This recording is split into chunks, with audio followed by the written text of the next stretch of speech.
Virginie Khalifa, bonjour. Bonjour Valérie. Samuel Calvo, bonjour. Dans quelques instants, nous parlerons sport avec vous. Mais d'abord, Virginie, vous allez nous présenter des applications pour lutter justement contre les agressions sexuelles. Et celle que vous avez choisi de nous présenter en premier vient justement d'Inde. D'Inde, exactement. En Inde, où les agressions sexuelles sont très récurrentes, comme on a pu le voir dans le reportage. Il faut savoir que 2069 affaires de viol ont été enregistrées à New Delhi, donc au point même où plusieurs manifestations ont lieu. Et très souvent, donc les femmes se regroupent pour dire non, pour dire qu'elles en ont assez. Et aujourd'hui, c'est avec la technologie que la police essaye de trouver une solution. Elle a d'ailleurs lancé une application qui s'appelle IMAT. L'application permet de passer des appels de détresse en cas d'agression, en cas d'urgence. Alors grâce à leur téléphone, les probables victimes de viol pourront passer rapidement des appels, soit au poste de police le plus proche, soit à des amis. Donc c'est préenregistré, c'est préparé déjà dans le téléphone. Et ce n'est pas tout, puisque l'application permet à ses utilisateurs aussi de filmer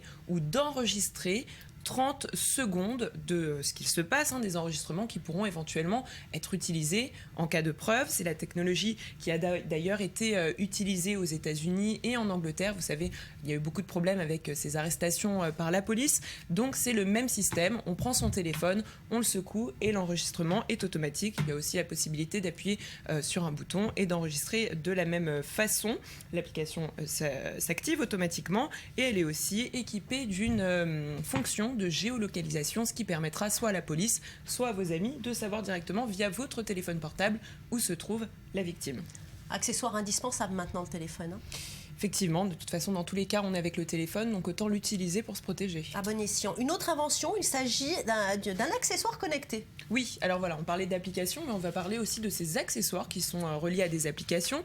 On va vous donner quelques chiffres pour commencer. Selon une étude réalisée par Centers of Disease Control and Prevention, désolé pour mon accent, 19,3% des femmes aux États-Unis ont subi un viol au moins une fois au cours de leur vie, à divers degrés de violence physique et psychologique, et 43,9% ont subi d'autres formes de violence sexuelle. Alors beaucoup d'agressions auraient pu être évitées en donnant l'alerte à temps et aux bonnes personnes. En tout cas, c'est ce que confirme la société américaine Roar for Good avec son premier produit Athena, donc un gadget connecté, un boîtier de la taille d'un bijou qui est capable d'émettre une alarme et d'envoyer un message d'alerte à vos proches en cas d'urgence.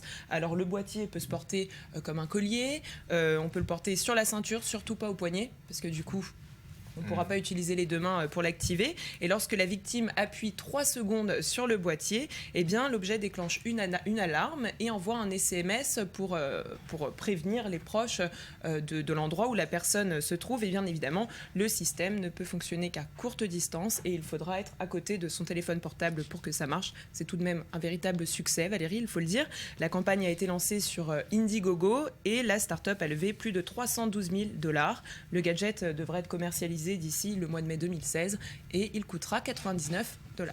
Ça vaut la peine. Ça vaut la peine. Pour se protéger, il faut le faire, quoi. C'est malheureux quand même d'en arriver là, mais ça doit être très utile. Ça peut éviter des drames, je pense, de ces applications. Mieux vaut prévenir que guérir. C'est ça. Merci Virginie, on passe tout de suite au sport.